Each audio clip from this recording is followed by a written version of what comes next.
this presentation, we shall look at trajectories of particles which are stuck on the Earth's surface.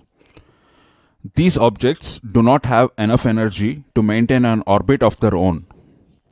At a distance of 6,400 km, that is the radius of the Earth, an object needs about 7.9 km per second speed in order to have a circular orbit of its own.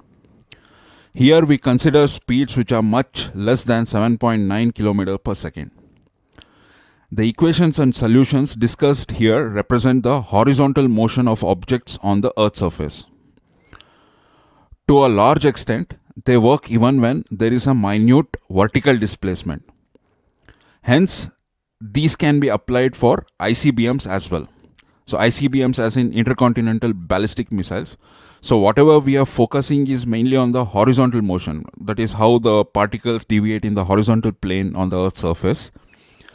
But even with minute vertical displacement, whatever the trajectories we get, the horizontal motion of that is well represented by the equations discussed here. But mostly we try to understand the concepts of divergence, convergence, inertial oscillations, and polar vortex in this presentation. So this is the force balance equation that we usually start with in the presence of gravity. This is the traditional approach to many problems. R0 is the position vector as seen from a non-rotating frame or an inertial frame. And d square R0 by dt square is the acceleration. In previous videos, we have discussed how this force equation is related to the energy and angular momentum conservation laws. And we also saw why this force balance equation is a special case or a subset of these conservation laws. So we shall not discuss the limitations of or solutions derived from this force balance equation. Let us move on to the conservation laws directly, because we want to keep this discussion short. So we start with the angular momentum. The angular momentum vector A is basically a cross product between the position vector R0 and the linear momentum of the object. This small m is the mass of the object and vector dr0 by dt is the velocity. In the absence of any external torque or factors which can create precession in the orbit, we get that the z-axis or the k component of angular momentum is conserved. We call this k component as ak. Thus, we get ak equals m r square cos square phi d theta by dt equals constant. So this is one conservation law. And we also get that the magnitude of the net angular momentum A is constant. This is another conservation law. So related with angular momentum, we have these two conservation laws. From the definition of A, the angular momentum, we also get this A square equation relating the magnitude of A to the coordinate variables r, theta and phi. Using the expression of ak in the A square equation, we get a simpler equation which is pretty useful. So we get this equation. A square equals ak square by cos square phi plus m square r power 4 d phi by dt square. Since both a and ak are constants and a is greater than ak, we can express a square as being equal to ak square by cos square phi max, or a equals ak by cos phi max. It turns out that this phi max is the maximum latitudinal extent up to which the trajectories can reach in both the northern and the southern hemispheres during the motion. Note phi is 0 at the equator. Suppose a particle was at rest at some initial latitudinal location phi naught. The initial longitudinal position does not really matter. We take that as 0 nominally here. So the particle is here, and this particle is disturbed with a zonal or eastward velocity of u meters per second and a meridional or northward velocity of v meter per second. We are not considering the vertical motion here. So from the initial conditions, that is the phi naught, u and v values, we can calculate the k component of the angular momentum. That is, we get ak equals m re cos phi naught into re cos phi naught omega plus u. So here u is the zonal velocity. Then using the initial conditions in the a square equation, we can estimate phi max or cos phi max like this. This implies that cos phi max can become 0 or phi max can become 90, or equivalently the trajectories can reach the poles only when ak equals 0. That is, the z-axis component of angular momentum is 0, or when meridional velocity v is infinity. When ak is non-zero, that is, even if there is a minute angular momentum, then it is impossible for the particles to reach the poles exactly. That is, no matter how large a meridional velocity v is, it has to be infinity.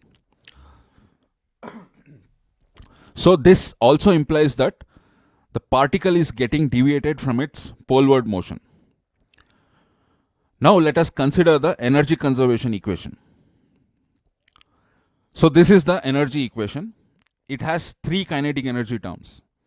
One corresponding to the radial kinetic energy, one corresponding to the latitudinal kinetic energy, and one corresponding to the longitudinal kinetic energy. Finally, it also has a potential energy term, that is the gravitational potential energy term. Using r equals re equals constant, here re is the radius of the earth, hence constant. So using r equals re, in the energy equation, we eliminate the radial kinetic energy term. That is, this dr by dt square term becomes 0 because r is a constant. And we also eliminate the potential energy term. The potential energy term either becomes 0 or a constant. So finally, we get that the sum of latitudinal kinetic energy and longitudinal kinetic energy is a constant. In fact, this is same as the result that we get from the a square equation when r is constant. So the energy and angular momentum equations are valid and they are consistent with each other even when r is constant. But the force balance equations break down when r equals constant. Using the energy and angular momentum equations, we can find the trajectory analytically. Using the a square equation and the k component angular momentum equation, we can directly get the locus of the object or the shape of the trajectory as this. But this does not specify the time evolution of the trajectory. It is easy to analytically find the time evolution equations also. From the a square equation, we can find the time evolution of the latitude angle phi. It is an easy integration, and we get sin phi equals sin phi max into sine of ak by m re square cos phi max into t naught plus or minus t.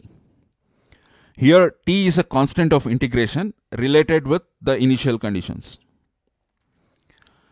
Using the phi solution in the ak equation, we get the time evolution of theta. We get tan theta minus theta naught equals cos phi max into tan of ak by m re square cos phi max into t plus or minus t naught. So all this analysis was done from a non-rotating frame.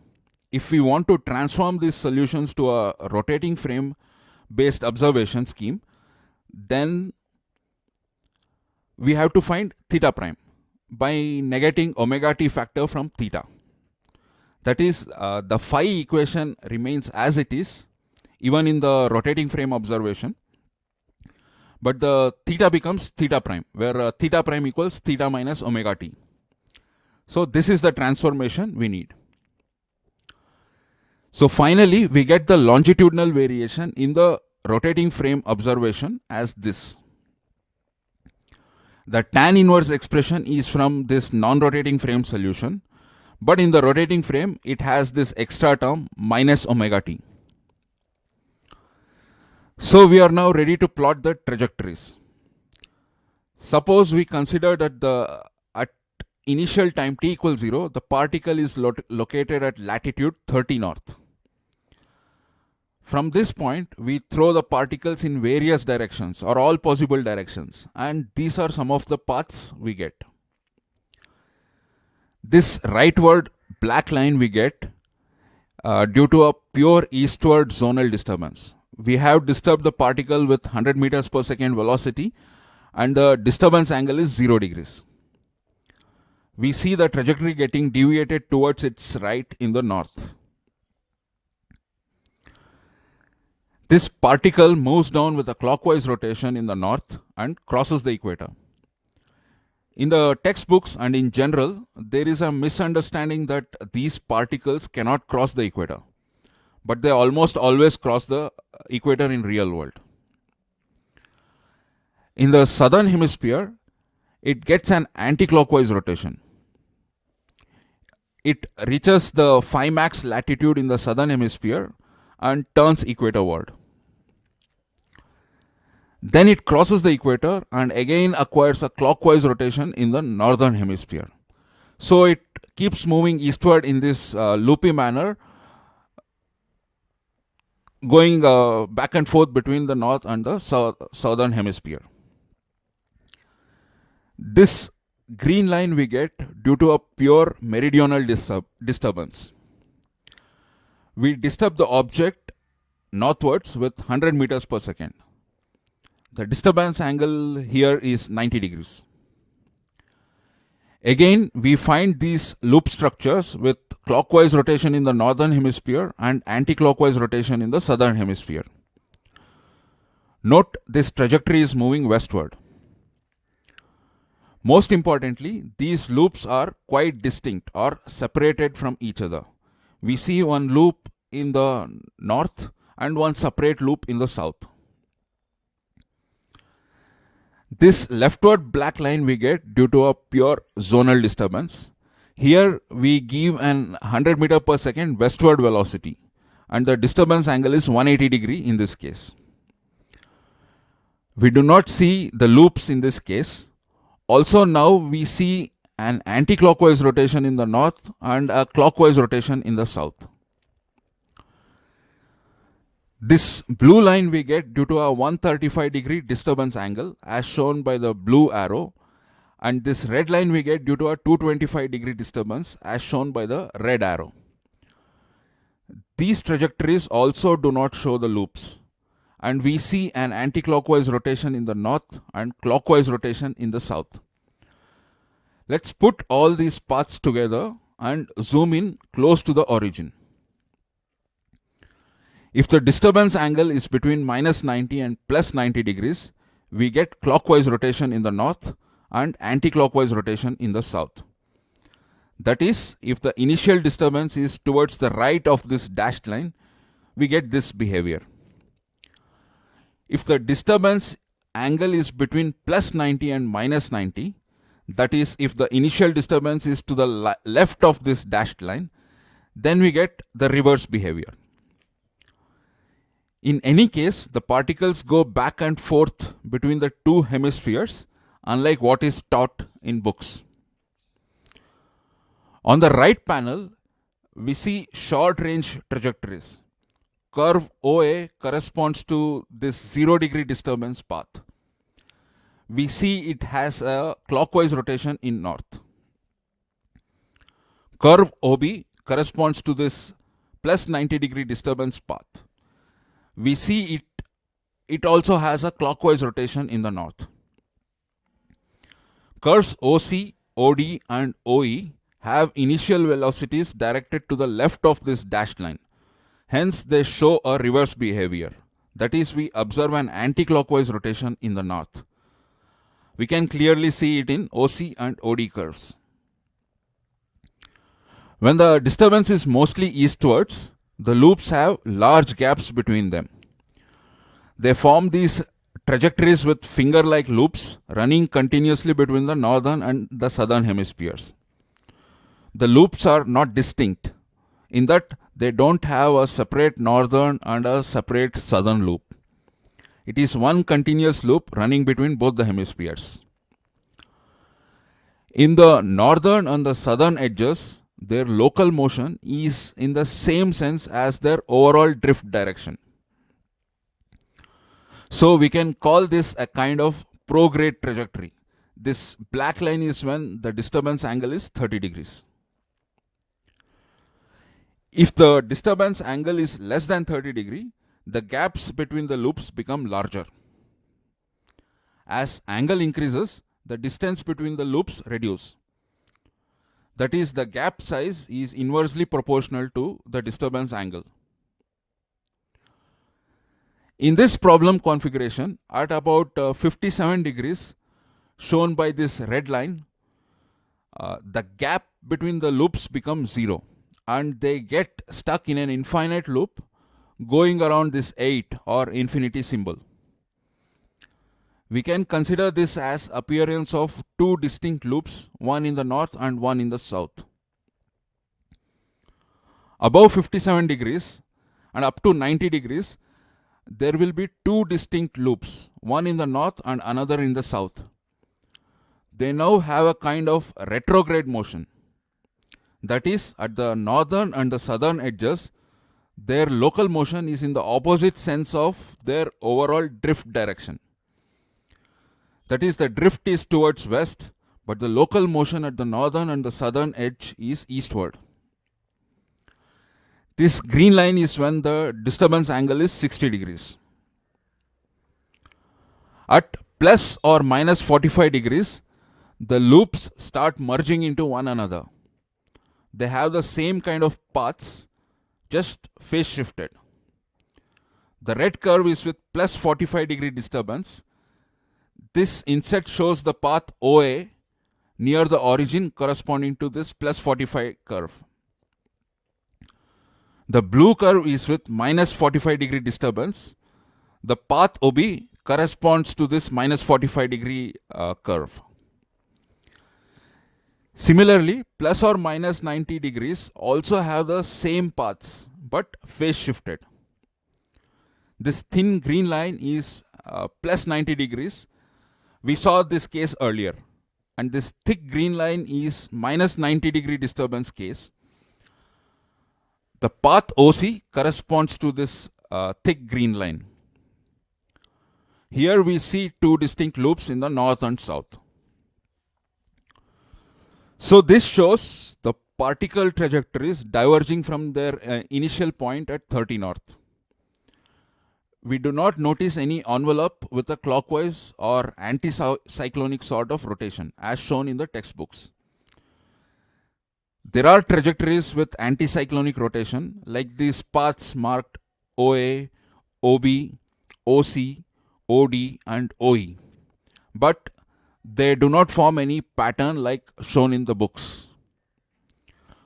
Probably in the northeast direction from the origin, we may find a region with some strong anticyclonic or clockwise envelope. Let us now consider paths which are converging. The right side panel shows a zoomed in view close to the point of convergence. This O is the point of convergence and trajectories originate from points A, B, C, D, E. And these are initially directed towards O. We have only taken points which will have disturbance angles between minus 90 and plus 90 degrees. That is, we want to capture the clockwise rotating trajectories. So all these origin points A, B, C, D, E are to the left or to the west of the point O. The left panel shows the long range shape of these trajectories. Probably it looks chaotic and unorganized. In this figure, none of the individual trajectories display any anticlockwise or cyclonic sort of rotation. And we do not notice any envelope with a neat cyclonic rotation as well. as shown in the textbooks. But we may see some illusory cyclonic rotation towards the west of the point of convergence in this envelope region. It will be strong, especially in the southwest corner, and probably this could be the reason for enhanced ocean response in the southwest region of real cyclones in the northern hemisphere. Let us now briefly consider poleward trajectories generated from the equatorial region. All these arrows start at the equator and are pointed towards the North Pole.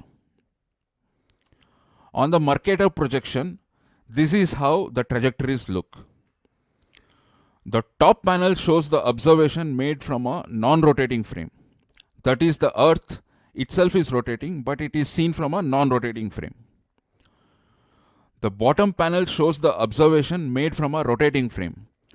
That is, the rotating Earth seen from the same rotating Earth frame itself. Even from the non-rotating frame observation, we see that the motion is not purely northward. They also move eastward, and they do not cross about 47° latitude in either northern or southern hemisphere. Here the velocity is 500 meters per second, which is unrealistic, but for this purpose, for the purpose of calculations, we have used. With about 10 meters per second at the equator, phi max will be less than 1.5 degrees. With 500 meter per second velocity, phi max is 47 degrees.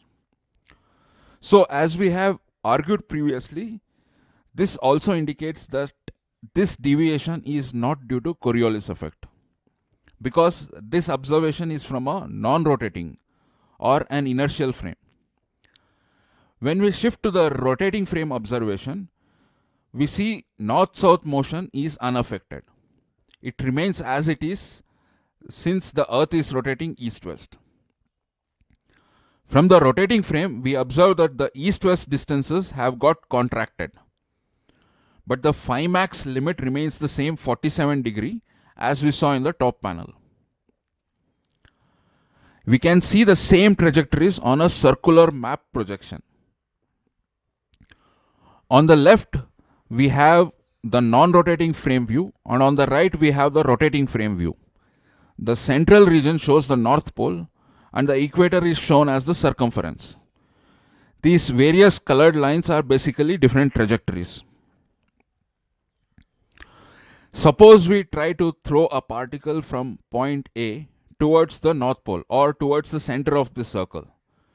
In the non-rotating frame view, the trajectory deviates along this red upper curve in an anti-clockwise manner and reaches the point A prime, which is diametrically opposite. It does not pass through the North Pole. In the rotating frame view, the trajectory deviates towards its right, moves along the red curve and reaches the point A prime. So even it does not pass through the North Pole. It does not go through the North Pole because we are only observing this left panel path AA prime from a rotating frame, and AA prime does not pass through the North Pole. If we throw a particle from point A prime towards the North Pole, then in the non-rotating frame view, that trajectory deviates along this lower red curve and reaches the point A. In the rotating frame view, the trajectory deviates towards right, moves along the red curve and reaches the point B prime. We see similar deviations in every path originating at the equator and directed towards pole.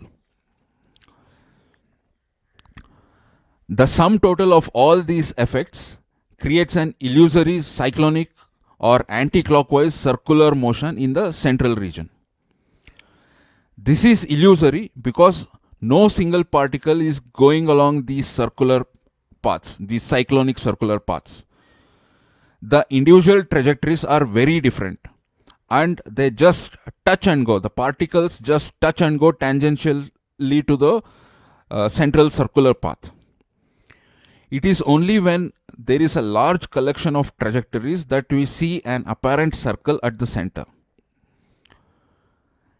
This is an emergent illusion due to the collective behavior of particles. We cannot really apply force balances like that between pressure gradient and Coriolis effect to get these circular paths.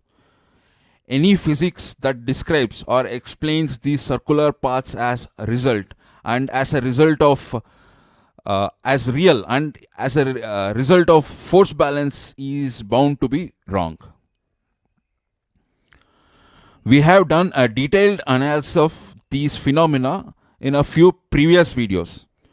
You can search for Neophysics with quotation marks to find our YouTube channel and to watch some of these previous videos. There are also videos about the 2D rotating frames. So we end this discussion here. Thank you. If you want to understand the concepts of physics in the clearest way, regardless of concerns about scoring high marks in exams, please visit neophysics.com.